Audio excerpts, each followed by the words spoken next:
You know, something is truly an incredible invention when you cannot imagine life without it. And that is what has happened with AI. It's been just a little over a year since I started using it myself, and I use it every day. So I'm going to share with you how I use it in my business, and I hope it helps you. Hello, I'm Olivia D'Souza. I'm a multi-passionate entrepreneur. I'm a content and podcast expert. I support visionary entrepreneurs and leaders passionate about living with purpose. Join me as we explore podcasting, life, business, and authenticity. Subscribe for meaningful conversations with a business buddy who gets what it's like. Welcome to Magnetic Pod. I'm stepping in the next level me. I'm here to be everything. So AI, it's been around for a long time, but I think it became more in our consciousness with the launch of ChatGPT.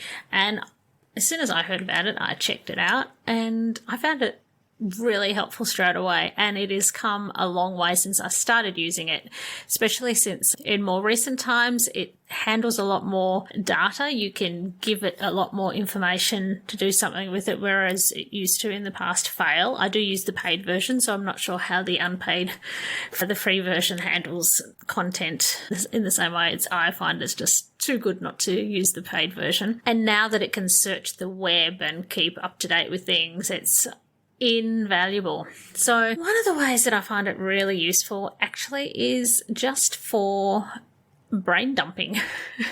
And I don't know if this is an ADHD thing or just anyone who's creative and have lots of ideas and lots of things buzzing around in their minds, I think might find this useful. And especially now that ChatGPT has an app on the phone where you can hit record and just talk into it, I love that feature. So that means that I can discuss something and just get all of the thoughts, just get it all out of my head and then ask ChatGPT to do something with it. So it might be planning for the business, it might be a bunch of ideas, it might be a personal thing where I've got this and this issue and this email from somebody and I've got to get back to these people and these are all the thoughts and the factors in my mind and I need to get it in some sort of order and I need it dealt with, and help me write the email for it or whatever. And it just helps me to not agonize.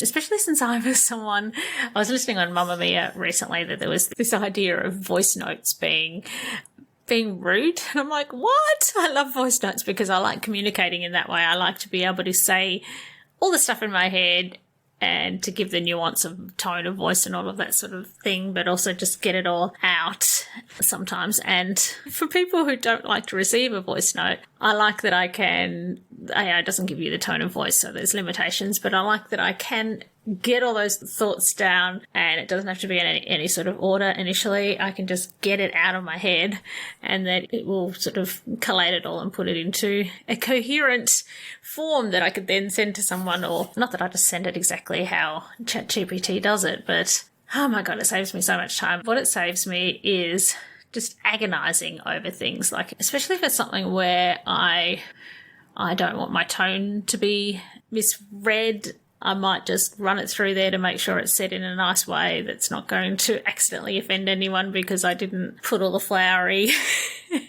I might have just got straight to the point, and sometimes the tone can be offensive if you just brain dump a thing and get straight to the point. Or if you're wondering how to handle an issue and I can agonize and overthink over things sometimes. It might be maybe chasing up payment for something, for example, or things where you want to handle it delicately, but I don't want to waste my time just agonizing too much over how to handle a situation, and it just saves me overthinking, really. Not to say that I'll just go with whatever AI shoots out at me. I don't, definitely, but it is just a big shortcut to be able to sort through the factors in something, look at a potential solution and go, that proposed solution is pretty good, or can we tweak it in this way or that way? Or it just saves me overthinking. It saves me procrastinating on certain issues. So yeah, I find it incredibly helpful for that.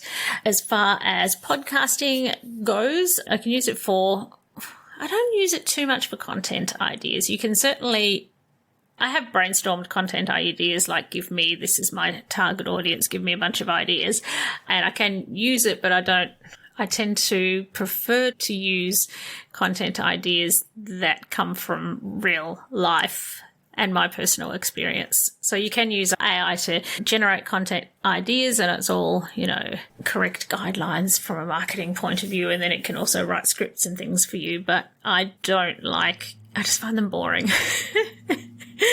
I just find if you're going to say something that's boring and just based on what's been handed to you, it's not as good as based on sharing what you have learnt in the real world with real people that you know of and your own take on things, because that's one of the downsides of the more AI we have. And I don't know how many people use AI. Obviously, there was a huge uptake in the world, but my perspective is skewed because I do use it. So not everyone in every industry is using it, but as it becomes more and more mainstream and known, people know that the copy they're reading might be written by AI, and videos can be AI characters instead of real people, and there's deep fakes, and there's even podcasts can be AI. And the more that is possible, it makes me think the more that real, raw, authentic, imperfect content is valuable. If it's just a sea of sameness, a sea of content without heart and without a few ums and ahs and meandering and all that sort of thing, I think imperfection is more valuable in my mind, thanks to AI. So I don't use it so much for that, but I do use it for generating. You can generate transcriptions now from podcasts, and then you can put that into things like ChatGPT and get help with writing show notes and getting ideas for titles and tags for SEO and that sort of thing. I do like that you can guide it as well. You can say these are tags that I've already got that need to be in there, or we're aiming at this sort of target market. Sometimes I find it important too, because I do this for people, that I have to have legitimately actually listened to the podcast so that I know that what's been written is correct, and also that I know the tone of voice. For example, ChatGPT can sometimes be a bit extra.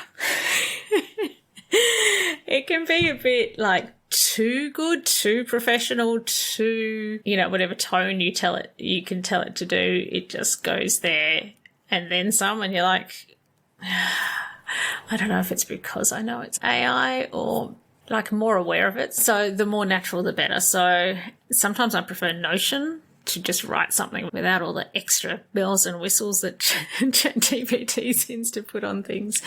But then I will change the tone and I will work in some words that I know my client tends to use, or just open up with an observation that I, as a human, think is important, or think is, that I know is a core value of the client. So, but it just does help. It does help a lot, and it does save time, because all of these things still, even with AI, take a lot of time, but they are a lot faster, a lot easier using them as a tool. So those are the main ways. But yeah, I'm just curious. Do you use AI in your business? How do you feel about it? I personally think it's here to stay. I think we need to use it. Any tool is good or bad depending on how you use it and your intent. There are some things that are a bit scary about it, but if it's just a tool that helps you do a good job and a better job and a more efficient job and to serve your clients better, then if you're doing everything in an ethical way, with or without AI, really, that's all that matters. So what do you use? How do you use it? What can't you do without now that you've discovered it? I'd love to know. Let me know. Send me a message. My Instagram is Livy Music Media, LIVVI Music Media, or you can email me at livy@livymusic.com and let me know what you'd like to hear about in the next podcast. See you next time. Bye. I'm stepping in the next level me. I'm here to be everything I can be. Like a snake, I'm shedding my skin to be my wild next level me. I'm stepping in the next level me. I'm here to be everything I can be. Give you whiplash when you turn around and see me go again. Next level me. It's time to be. Hello, it's Livy here. Have you ever wondered about what the key elements are that make a podcast truly stand out? Or maybe you're thinking about starting your own special podcast and feel a bit overwhelmed and don't know where to start. Well, I have something for you. Introducing the ultimate podcast checklist. Da, da, da, da. It's a step-by-step guide that covers everything from the initial brainstorming to advanced growth strategies. It's the perfect companion for both new and seasoned podcasters. And the best part, it's absolutely free. Da, da, da, da. To grab your copy, simply head to the show notes of this episode and you will find a direct link there, and then away you go. Remember, every podcast started with that initial spark and the right resource, so let the ultimate podcasting checklist be yours.